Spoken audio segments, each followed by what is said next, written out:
Sir, இந்த ஜனநாயகன் பராசக்தி அந்த comparative எப்படி பாக்குறீங்க? ரெட் ஜெயிண்ட்டை வச்சு ஜனநாயகனை ஓட வைக்க கூடாது அப்படின்னு முடிவு பண்றாங்கன்னு சொல்லிட்டு விஜயோட ரசிகர்கள்லாம் இணையதளங்கள்ல கொதிக்கிறதையும் கொந்தளிக்கிறதையும் பார்த்துருப்பீங்க. எப்படி பாக்குறீங்க சார்? இது தொழில் போட்டி. அப்படி நீங்க ஒரு உண்மையிலே சிவகார்த்தியனுக்கு ஆதரவா இருப்பீங்கன்னா பொங்கலை சிவகார்த்தியன் கையில் கொடுத்துருங்க. நீங்கள் 9ஆம் தேதி வந்த படத்தை 19ஆம் தேதி ரிலீஸ் ஆகுங்க. 10 நாள் தள்ளி நீங்கள் ரிலீஸ் பண்ணுங்க. பெருந்தன்மையா துப்பாக்கியை கொடுத்து பெருந்தன்மையா மாதிரி? ஆமாம், பெருந்தன்மையா. இதுக்கு ஒரு 10 நாள் இதுக்கு கொடுத்துருங்க. 20ஆம் தேதி வரை இதுக்கு ஓடட்டு. நீங்கள் 21க்கு வாங்க. ஏன் வேண்டாங்க? யார் வேண்டாங்கிறா? யார் தடுத்துட முடியும்? நீங்கள் தான் பெருந்தன்மையாக துப்பாக்கி கொடுத்த பெருந்தகையாளர் ஆச்சு. ஒரு 10 நாளை கொடுத்துருங்க. பொங்கல் ஹாலிடேஸை நாங்களே பாராட்டுவோம். துப்பாக்கி கொடுத்ததுக்கே விஜய் புரோவை, சிவகார்த்தியனுக்கு துப்பாக்கி கொடுத்த விஜய் புரோவை மனசார உளமாற பாராட்டுறேன். பாராட்ட தானே செய்கிறேன். அந்த இடத்துக்குள்ள நான் பாராட்டாம இல்லையா? சிவகார்த்தியன் கூட சொல்லிவிட்டாரு, சார்கிட்ட சொல்லிருங்க கோவப்பட்டுறாமன்னு. நீ உனக்கு அவரை துப்பாக்கி கொடுத்து உன்னை நீ பெரிய ஆளுன்னு உனக்கு அது கொடுத்தாருன்னா எனக்கு மகிழ்ச்சி தான், பாராட்டுறேன் விஜய்னு. இப்பவும் பாராட்டுறேன், அப்பவும் பாராட்டுறேன். அப்போ இதே பாணியில் ஒரு 2 வாரம் கேப் விட்டுவாங்க. இது 10 நாள் ஓடட்டு. 10 நாள் பொங்கலுக்கு ஓடட்டேன். நீங்க தனியா வாங்க. நீங்க தான் பெரிய ஆளாச்சே. இவர் வினோத் சொல்ற மாதிரி பெரிய ஆளாச்சே. நீங்க டைரக்டர் வினோத் சொல்ற மாதிரி ஐயா என்னதான் சொல்றாருன்னு நினைக்கிறேன். ஐயா அது அங்க இன்னும் சின்ன தப்பு முன்ன பின்ன எல்லாம் நினைக்காதீங்க. இது தளபதி படம். ஓகே, தளபதி படம். தளபதி பெரிய ஆளு. சின்னவர் சிவகார்த்தியனுக்கு பொங்கலை விட்டுட்டு போயிருங்க. நீங்க பொங்கல் கழிஞ்சு வாங்க. எங்க நியாயம் தானங்க? வினோத் ஐயான்னு பேசுறதுக்கு நாம பேசுற நியாயம் தானே? இது எல்லாமே பொங்கல் வசூல் யாருக்குங்கிற போட்டி, வியாபார போட்டி, பண போட்டி. துட்டு, மணி, பணம். பொங்கலுக்கு பணத்தை அள்ளணும். 2 வியாபாரிகளுக்கு இடையில பொங்கலுக்கு பணத்தை அள்ளணுங்கிற போட்டி. தனங்க உண்மை. சிவகார்த்தியம் ஒரு சைடு, ரெட் ஜெயண்ட் ஒரு சைடு, வினோத் ஒரு சைடு, விஜய் ஒரு சைடு. உண்மை இதுதானே? பொங்கல் காசு அள்ளணும், பொங்கலுக்குள்ள ஹாலிடே கலெக்ஷன் அள்ளணும். பெருந்தன்மனா நீங்க சிவகார்த்திகேயன் அல்லாட்டின்னு விட்டுட்டு போங்க. இல்ல, சிவகார்த்திகேயன் துரோகம் பண்ணிட்டாரு இங்க. அதுதாங்க அந்த துரோகத்துக்கு ஒரு எதிர்வினையாட்டு. நீங்க பெருந்தன்மையா நீங்க கிறிஸ்டின் தானே, ஒரு கைநாள் அடிச்சா இன்னொரு கண்ணத்தை காட்டுற மாதிரி நீங்க 10 நாள் வசூல் சிவகார்த்திகேயனை அள்ளிட்டு போப்பா. உன் படம் சோலோ ரிலீஸா பொங்கலுக்கு வரட்டு. நான் பொங்கல் தாண்டி வரேன். அப்ப நான் ஜனநாயகன் ஆக்கும், நான் யார் ஆக்கும்? தளபதி ஆக்கும். கட்சி வினோத் சொல்ற மாதிரி எனக்கு பெரிய பலம் இருக்கு. ஓகே, பொங்கல் ஹாலிடே கழிச்சு வாங்க. யார் உங்ககிட்ட போட்டிக்கு வர போறா அந்த டேட்ல? போட்டி விஜய் கூட யாரும் போகலங்க. போட்டி ஜனநாயகம் கூட யாரும் போகலங்க. பொங்கல் வசூல் அல்லதுக்கு சினிமா வியாபாரிகள் துடிக்கிறாங்க. 2 சினிமா வியாபாரிகளும் பொங்கல் வசூல் அல்லது துடிக்கிறாங்க. கேவிஎன்னா கேஜிவிஎன்னா இந்த விஜய் கம்பெனி அந்த வியாபாரியும், ரெட் ஜெயண்ட் அந்த டான் பிக்சர்ஸ் அந்த வியாபாரியும் பொங்கல் வசூல் அல்லது துடிக்கிறாங்க. பொங்கல்ல தான் அவங்களுக்கு வசூல் இருக்கு. ஹாலிடே தான் தியேட்டருக்கு கொண்டாட்டம். நீங்க பொங்கல் இல்லாம இன்னொரு நாள் வருதுன்னு வைங்க, நல்லா வருவாங்களே ரெட் ஜெயண்ட் டிஸ்ட்ரிபியூட்டர் விஜய்க்கு எதிராக. நீங்க ஆர்டினரி டேல வர்றீங்கன்னு வைங்க, எப்படி வருவாங்க? இப்பவே முத நாள் உங்களை விட்டுறாங்க. 9ஆம் தேதி உங்கள்கிட்ட மோத முடியாதுன்னு தான் விடுறாங்க. நீங்க பலமானவங்கன்னு தான் விடுறாங்க. அப்போ சிவகார்த்தியனுக்கு பலத்தை வச்சு முத நாள் உங்கள்கிட்ட மோத முடியாதுன்னு தான் விடுறாங்க. முத நாள் உங்களுக்கு பயங்கரமா இருக்கும். 2ஆவது நாள் உங்களுக்கு முத நாள்ல 50% கூட இருக்காது. உங்களுக்கு 2ஆவது நாள் அவருக்கு முத நாள். அது ஹாலிடே, சனிக்கிழமை. குடும்ப ஆடியன்ஸ், மற்ற பொதுத்தள ஆடியன்ஸ் சிவகார்த்தியனுக்குன்னு குழந்தைகள் வீட்டில் அப்பா அம்மாவை கண்டிப்பா கூட்டிட்டு போவாங்க. எப்படி விஜய்க்கு ஒரு குடும்பத்துல ஒரு ஆதரவு இருக்கோ அதே மாதிரி சிவகார்த்தியனுக்கும் 15 வருஷமா குடும்பத்துல ஒரு ஆதரவு இருக்கு. அது விஜய்க்கு ஆதரவா இருக்கவர், சிவகார்த்தியனுக்கு ஆதரவா இருக்கலாம். அல்லது அவர் 33 வருஷம். ரொம்ப சின்ன குழந்தைகளும் ஹிட்ஸ் தான் ரொம்ப அளவுக்கு சிவகார்த்தியனுக்கு இருப்பாங்க. அப்போ சனிக்கிழமை ஹாலிடே. அப்போ பேரண்ட்ஸ் அன்னைக்கு சிவகார்த்தியன் படத்துக்கு புக் மை ஷோல புக் பண்ணுவாங்க. அதனால தான் நான் ஒரு சேலஞ்சை வச்சேன். முதல் நாள் 9ஆம் தேதி சிவகார்த்தியன் வரல, வந்தா விஜய் தான். உண்மையை ஒத்துக்கிடுவோம் நம்ம. பட் 2ஆவது நாள் டாக்டிக்கலா வராரு. ஹாலிடே நீங்க முதல் நாள் வந்துட்டீங்க, உங்களுக்கு 2ஆவது நாளும் அவருக்கு முதல் நாளும் புக் மை ஷோவில் யாருக்கு அதிக டிக்கெட்டுன்னு பார்ப்போமான்னு என் சகோதரர்கள் சினிமா விமர்சகர்கள் அவங்க எல்லாமே என் சகோதரங்க தான். அவங்க எனக்கு போட்டியாளரும் இல்லை, எதுவும் இல்லை. அவங்க தொழிலை பார்த்துட்டு அவங்க பாட்டுக்கு போயிட்டு இருக்காங்க. அவங்களுக்கு தெரிஞ்ச கருத்தை சொல்கிறாங்க. என்ன அன்பிற்குரிய செய்யார் பால சகோதரனாலும் சரி, அந்தணன் சகோதரனாலும் சரி, பிஸ்பி சகோதரனாலும் சரி, 3 பேரும் சரி, மற்ற விஜய்க்கு ஆதரவாக ஊடகத்தில் பேசக்கூடிய சகோதரனாலும் சரி, திருப்பூர் சுப்பிரமணியம்னாலும் சரி, அவர் பொது ஆள். இன்னொரு ப்ரொடியூசர் ஒருத்தர் பேசுகிறாரு, அவருனாலும் சரி, தமிழா பாண்டியன்னாலும் சரி, வேற யாரெல்லாம் இதெல்லாம் பேசுகிறா, உமாபதி சகோதரன்னாலும் சரி, அவங்க நிறைய பேர் பொதுவாக தான் இருக்கிறாங்க. 2வது நாள் புக் மை ஷோவில் யார் படத்துக்கு அதிக டிக்கெட் புக்காதுன்னு பார்ப்போம். அப்போ விஜய் படத்துக்கு 100 டிக்கெட்டுக்கு 75 டிக்கெட்டு சிவகார்த்தியனுக்கு புக்கானாலே அவர் பொங்கலில் ரிலீஸ் ஆகிறது சரின்னு ஆகி போகும். அவருக்கு சினிமா மார்க்கெட்டுக்கு அது நன்மைன்னு ஆகி போகும். இது இன்னும் எப்படி பார்க்கணும்னா, அமரன் முதல் நாள் புக்கிங்கை விட சரி, இது மதராசி முதல் நாள் புக்கிங்கை விட புக் மை ஷோல 2 மடங்கு இருக்க வாய்ப்பு இருக்கு. சிவகார்த்தியனும் விஜய் அண்ணன் தான் சொல்றாரு. அப்போ 2 மடங்கு வாய்ப்பு இருக்கக்கூடிய அந்த 10ஆம் தேதியை சிவகார்த்தியன் படத்தை ரிலீஸ் பண்ண தேர்ந்தெடுப்பாரா, 21ஆம் தேதியை தேர்ந்தெடுப்பாரா? உங்களுக்கு போட்டி வரக்கூடாதுன்னா நீங்க 21 தேர்ந்தெடுங்க. ஸோ இங்க இதுவே சிவகார்த்திகேயன் விஜய் போட்டியே அல்ல. ஐயா, ஊடகத்தில் அடிச்சுட்டு இருக்கக்கூடியவங்களே, உண்மையிலே சிவகார்த்தியன் விஜய் போட்டியே அல்ல. பொங்கல் ஹாலிடே வசூல யார் அல்றதுங்கிறதான் போட்டி. ஓகே, அப்போ பொங்கல் இல்லாத நாளில் சிவகார்த்தியன் படம் வந்தோன்னா இந்த வசூலில் பாதி தான் வரும். அப்போ ஜனநாயகனை போட்டி போடுறதுல அவங்களுக்கு ஒன்றும் நஷ்டம் இல்லை. அடுத்தால ஜனநாயகத்துக்கு எதிராக போட்டி போடுறதுனால தான் இப்போ வலைத்தளங்கள் எல்லாம் பராசக்தி ஜனநாயகம், பராசக்தி ஜனநாயகம்னு ஓசி விளம்பரம் பராசக்திக்கு எக்கச்சக்கம் கிடைச்சிட்டு இருக்கு. கண்டிப்பா சாதாரண விஷயம் இல்லை. கர்ணனை வேட்டைக்காரன் போட்டி போட்டது வேட்டைக்காரனுக்கு லாபம். சிவந்த மண்ணை நம் நாடு போட்டி போட்டது நம் நாட்டுக்கு லாபம். சிவந்த மண்ணுக்கு போட்டி படங்கிற வர்றது நம் நாட்டுக்கு லாபம். ஸ்ரீதர் டைரக்ஷன் முதல் ஃபாரின் படத்துக்கு போட்டி படங்கிறது நம் நாட்டுக்கு லாபம். PR பந்துலு எவ்வளவு பெரிய டைரக்டர், வீரபாண்டிய கட்டபொம்மன் பந்துலு, அவருக்கு கர்ணன் படத்துக்கு போட்டி படங்கிறது ஐயா சாண்டா சின்னப்பா தேவரோட வேட்டைக்காரனுக்கு லாபம்.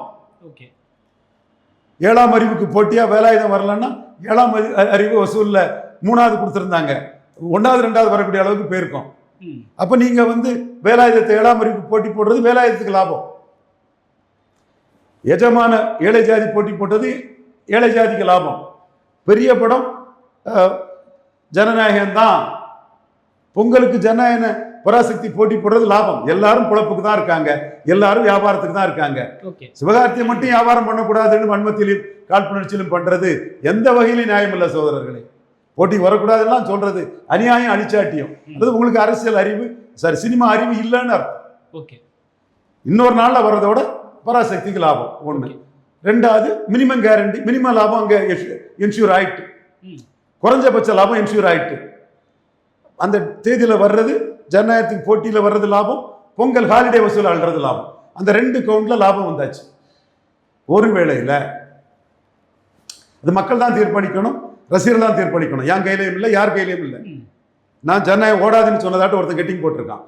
எந்த படத்தையும் யாரையும் கெடுக்கக்கூடிய புத்தி எனக்கு கிடையாது. அப்படிப்பட்ட பிறந்தவனும் இல்லை. மக்கள் தீர்ப்பளிக்கட்டு, ரசிகர்கள் தீர்ப்பளிக்கட்டுன்னு தான் நான் சொல்றேன்.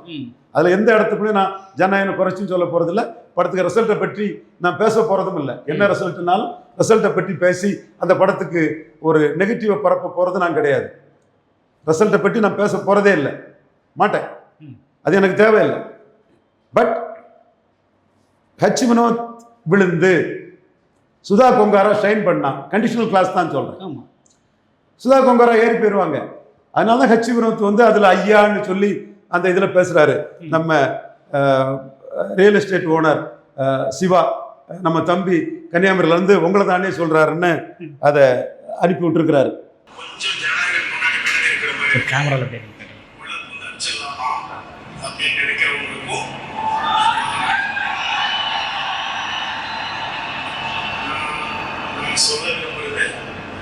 ஐயா தளபதி படம்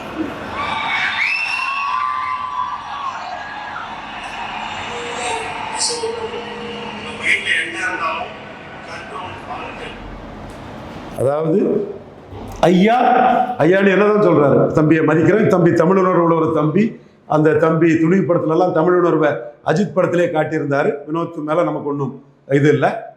அந்த தம்பி நம்மளை தான் சொல்கிறாரு, ஐயான்னு அட்ரஸ் பண்ணுற நம்மளை தான் சொல்கிறாரு. நம்ம அந்த டைரக்டர் ஷைன் பண்ணால் படம் ஹெவியாக போயிடும், அது அல்டிமேட்டாக ஹீரோவுக்கு இதாக வரும்னு சொல்கிறேன். அதுக்கு தான் ஐயா நான் முன்ன பின்ன இருந்தாலும் இது தளபதி படம்னு விஜய் தாக்கு பிடிச்சி மேலே நிற்பாருன்னு அவர் சொல்கிறாரு. நான் மறுக்க வரலையே, விஜய்க்குள்ள வேல்யூவை நான் மறுக்க வரலையே. விஜய்க்கு 60% தானே சிவகார்த்தி, நான் அது குறை சொல்லலையே. சிவகார்த்தியனும் டான், டாக்டர் போன்ற படங்களை தன் தோளில் சுமந்திருக்கிறார். விஜயும் வில்லன் நல்லா இருக்குது, பகவதி சுமார் தான் சொல்லும்போது பகவதி வில்லனோட வசூல் வருதுன்னா விஜய்க்கு வேல்யூல தான் அந்த வசூல் அன்னைக்கு வந்ததுங்கிறது வெள்ள தெளிவாக நான் ஒத்துக்கிறேன். அதே மாதிரி பைரவா, ஜில்லா இதெல்லாம் விஜய்க்கு வேல்யூ தான். சுறாவையும் சந்திச்சிருக்கிறாரு, புலியை சந்திச்சுக்கிட்டு தோல்வி அடைஞ்ச பிறகு ரஜினி கமல் இருக்கும்போது ரஜினி காலில் மட்டும் விழுந்துட்டு வந்தார். அப்போ ரஜினி ரசிகர்கள் என்ன பழி வாங்கியிருக்காதீங்கன்னு ரஜினிகிட்ட காலில் விழுறாரு. கமலுக்கு அந்த அளவுக்கு அந்த எமோஷனல் ஃபேன்ஸ் இல்லைன்னு கமலை விட்டுட்டு போறாரு. இது கூட ஒரு சந்தர்ப்பவாதம் தானே. இதே விஜய்க்கு சுறா காலியாக இருக்குது. எத்தனையோ படங்கள் வந்து 0 படங்கள் கொடுத்துருக்கிறார். பட் ஓவரால் அஜித்தோட மினிமம் கேரண்டியில மேல். இதுதான் நானே அவர்கிட்ட சொன்னேன், கன்ஃபியூஸ்டாக இருக்குன்னு சொன்னார் திருமலை ஷூட்டிங் ஹைதராபாத்தில் இருக்கும்போது. இல்லைங்க உங்களுக்கு மினிமம் கேரண்டி இருக்குது, பெரிய வெற்றி கிடச்சுன்னா நீங்கள் மேலே வந்துடுவீங்க. படங்களில் அம்பேத்கரை காட்டுங்க, 40% தியேட்டர் ஆடியன்ஸ் வந்து அட்டவணைப்புரி சோதரர்கள் தான், அதை காட்டுங்கன்னு ஒரு தமிழ் மண்ணில் அவரோட ஃப்ரெண்டு, எனக்கும் ஃப்ரெண்டு, ஒரு உயர் பகுதியில் இருக்கக்கூடிய அவரோட லேலா மேற்று ஒரு கிறிஸ்தவ ஃப்ரெண்டு எனக்கு, அவருக்காக தான் இதை நான் விஜய்கிட்ட அந்த ஆலோசனை கூட சொன்னேன். சிவகார்த்தியனுக்கு மினிமம் கேரண்டி இருக்கு, விஜய்க்கு மினிமம் கேரண்டியோட குறவு.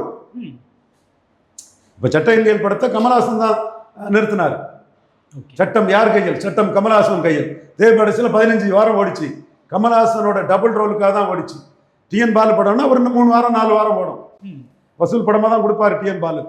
ஆனால் 15 வாரம் தேவபடத்தில் ஓடுதுன்னா கமல்ஹாசனுக்குள்ள ஹை கிளாஸ் கூட்டம். அப்போ சட்டம் என்கையில் நிறுத்தினது யாரு? கமல்ஹாசன். அவர் தான் ஸ்டார் ஆகிறார். அதே மாதிரி விஜய் பெரிய ஸ்டார்னா சிவகார்த்தியன் ஸ்டார் தான். அவர் 33 வருஷம்னா இவருக்கும் 15 வருஷம் குழந்தைகள், ஃபேமிலி ஆடியன்ஸ் எல்லாம் இவருக்கும் தெளிவாக இருக்குது. ஸோ அந்த இடத்துக்குள்ள அவர் வந்து ரெட் ஜெயண்ட் வந்து அவருக்கு ஒரு ப்ளஸ் மார்க்கெட்டிங்கில். தேட்டரை புக் பண்ணி கொடுத்துருவாங்க, அதிக வாடகை கொடுத்து தேட்டரை புக் பண்ணி கொடுத்துருவாங்க.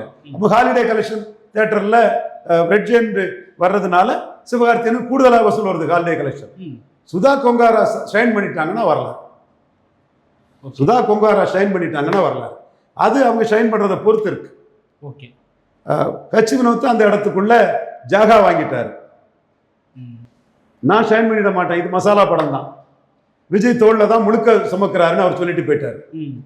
அங்கே சிவகார்த்தியன் படம் இல்லாது, படத்துல ஃபீமேல் லீடு லீலா கேரக்டர் நின்றுடுச்சுன்னா அது எழும்பிடும். இவர் ஜெயம் ரவி கேரக்டர் லிவ்லியா நின்றுட்டுச்சுன்னா படம் எழும்பிடும். அதர்வா கேரக்டர் ஒரு கேரக்டர் லோல நின்றுன்னா எழும்பிடும். இந்த வெளிப்படையாக தெரியக்கூடிய 4 கேரக்டரும் சிவகார்த்தியன் கேரக்டர், ஜெயம் ரவி கேரக்டர், ரவி மோகன் அவர் கேரக்டர், அதர்வா சப்போர்ட்டிங் கேரக்டர், லீலா பெண் கேரக்டர், அதுவும் நின்றுடுச்சுன்னா படம் எழும்பிடும். அவங்க அம்மா மாதிரி ட்ரெஸ் பண்ணுறாங்க, அது இதெல்லாம் சுதா கொங்காரா சொல்கிறாங்க, லவ் ட்ராக்கை கரெக்டாக வச்சுட்டாங்கன்னா எழும்பிடும். இதெல்லாம் கண்டிஷனல் தான், இதெல்லாம் கண்டிஷனல் தான். நான் வந்து விஜய்க்கு தான் மரியாதை கொடுக்குறேன், விஜய் தான் பெரிய ஸ்டார்னு சொல்கிறேன். ஹச் வினோத் சொல்கிறத தான் நானும் சொல்கிறேன். ஐயான்னு ஹச் வினோத் சொல்கிறது எனக்கு தான் சொல்கிறாரு. தம்பி ரியல் எஸ்டேட் பண்ணிட்டு இருக்கிற தம்பி சிவா சிவகார்த்திய ரசிகர் வந்து அண்ணே உங்களை தானே சொல்கிறாருன்னு பதிவு போட்டிருக்காரு, பார்த்துருப்பீங்க. ஓகே, இதுதான் இங்கே நிலைமை. ஸோ பொங்கலுக்கு வர்றது சிவகார்த்தியனுக்கு லாபம். அவருக்கு மற்ற படங்களோட புக்கிங் அதிகமாக இருக்கும், அவருக்கு மற்ற படங்களோட வசூல் அதிகமாக இருக்கும். துட்டு, மணி, வியாபாரம், நல்ல வியாபாரம். இதில் இதையும் தாண்டி சுதா கங்காரா ஷைன் பண்ணி Leela character, Ravi Mohan character, Atharvaa character, Sivakarthikeyan கேரக்டர்லாம் படத்தில் நின்றுட்டுன்னா அது பொங்கலையும் தாண்டி இந்த படம் நிற்கும். இது கண்டிஷனல் தான், ரிசல்ட் இருக்கணும், படம் நிற்கணும். இதுதான் உண்மை நிலைமை. நான் அக்கு வேற ஆணி வேற தான் சினிமா பிரித்து சொல்கிறேனே தவிர ஜனநாயகம் படத்துக்கு எதிராக எந்த ரிசல்ட்டையும் நான் சொல்ல மாட்டேன். அந்த படத்துக்கு கெடுதல் பண்ணக்கூடிய எதையும் மனசார செய்ய மாட்டேன். என்ன ரிசல்ட் வருதோ அதை நாளைக்கு நம்ம பார்த்துக்கலாம். ஓகே சார், பொலிட்டிக்கலாக சொல்லணும்னா விஜய் அந்த இடத்துல மைலேஷால பேசியிருந்தாரு, அணியாகவா தனியாகவா என்பது சஸ்பென்ஸ் அப்படின்னு சொல்லிட்டு. எங்க அவரை தேடி யாரும் போறாங்க, கடை விரிச்சுன்னு கொள்வார் இல்லைன்னு பலன் நிரூபிக்காத அவரை தேடி முஸ்தபா பாயை தவிர யாரும் கூட்டணிக்கு போகல. இவங்களா ஜான் ஆரோக்கியசாமிக்கு 10 கோடியை கொடுத்து அண்ணா வருது, இன்னா வருது, அவர் வராரு, இவர் வராரு, வைக்க வராரு, சைக்க வராரு, அது இதுன்னு அவர் வராரு, இவர் வராருன்னு ஒரு இது கிண்டல் பண்ணுவான் இல்லையா ஒரு படத்துல, அந்த மாதிரி அவர் வராரு, இவர் வராருன்னு ரீல் தான் விட்டுட்டு இருக்கிறீங்களே தவிர யாரும் வந்த பாடு இல்லை. அங்க திமுக அணி இன்டாக்டா இருக்குது. செல்வ பெருந்தகை திமுக கூட்டணியை பிரிக்க சதிங்கிறாரு. ராகுல் காந்தி மோடி அடிச்ச அடியில ஸ்டாலின் சரண்டர் ஆயிட்டாரு. ராகுல் காந்தி மோடி அடிச்ச அடியில ஸ்டாலின் சரண்டர் ஆயிட்டாரு. இல்ல சரண்டர் ஆகலன்னு சொல்லி அவருக்கு ஈகோவை கிளறி விட்டு பாருங்க, எங்களுக்கு அது லாபம் தான் சார். ஆனா பிரவீன் சக்கரவர்த்தி சரண்டர் ஆகலையோ சார்? பிரவீன் சக்கரவர்த்தி எங்க அண்ணன், பிரவீன் சக்கரவர்த்தி எல்லாம் ஒரு ஆளா. எங்க அண்ணன் வேலுச்சாமி ரெட்டியார் அண்ணன் சரண்டர் ஆகலன்னா எங்க அண்ணன் எவங்கிட்டையும் போய் பள்ளிச்செல்லாம் எதுக்கு போய் நிற்க மாட்டார். பிரவீன் சக்கரவர்த்தி எல்லாம் அப்படியாங்க. என்னங்க எங்க அண்ணன் வேலுச்சாமியை சொல்லு, நான் ஒத்துக்கிறேன், விடு. வேற யார் வாரா? திருமாவளவன் அவரு யாம் பின்னாடி வான்ட்டாரு, நான் சிஎம்ட்டாரு. சீமான் தம்பி பலம் நிரூபிக்காதவன், நீ வேணா எனக்கு சப்பார்டினேட்டா வான்ட்டாரு. ஸோ பலம் நிரூபிக்கிறங்கிறதான் மேட்ரு. ஜான் ஆரோக்கியசாமி ஏமாத்திட்டார். நீங்க பலம் நிரூபிச்சிருப்பீங்கன்னா அந்த பலத்துக்கு தக்கன சிம்பிளா போயிருக்கலாம். அப்ப விஜய் தனியாகவேன்னு சொல்லிடலாம் சார். ஏன் சார் அந்த அணியாகவேன்ற ஒரு பயம் கேண்டிடேட் இல்லை, பயம் 50 கேண்டிடேட்டுக்கு மேல இல்லை. 234 தொகுதியில அன்னதானம் செய்தோன்னு சொன்னாங்க, 35க்கு மேல இல்லைன்னு நான் 1000 தடவை சொல்லியாச்சு. வெப்பில் சொல்லி இப்போ டிவிலையும் சொல்லியாச்சு. 50 கேண்டிடேட்டுக்கு மேல இல்லை. கேண்டிடேட்டுக்கு தான் கரப்ஷன் சார்ஜுக்கு ஆளான 2000 ரூபா கொடுத்து ஓட்ட வாங்கினேன். செங்கோட்டையனை நம்பி செங்கோட்டையன் பின்னாடி நிற்கிறாங்க. செங்கோட்டையன் இல்லைன்னா கொங்கலை கேண்டிடேட் இல்லை. செங்கோட்டையன் யாரு? கரப்ஷன் சார்ஜுக்கு ஆளானவர். செங்கோட்டையன் யாரு? ஓட்டுக்கு 2000 ரூபா கொடுத்தவர். அவரை வச்சுக்கிட்டு எம்ஜிஆர் ஜெயலலிதா பேர் சொல்லி கேண்டிடேட்டுக்கு ஆளை வலைவீசி தேடிட்டு இருக்காங்க. ஓகே சார், பல்வேறு கருத்துக்களை பகிர்ந்து பண்ணீங்க. மற்றும் ஒரு காரணம் சந்திப்போம். நன்றி சார்.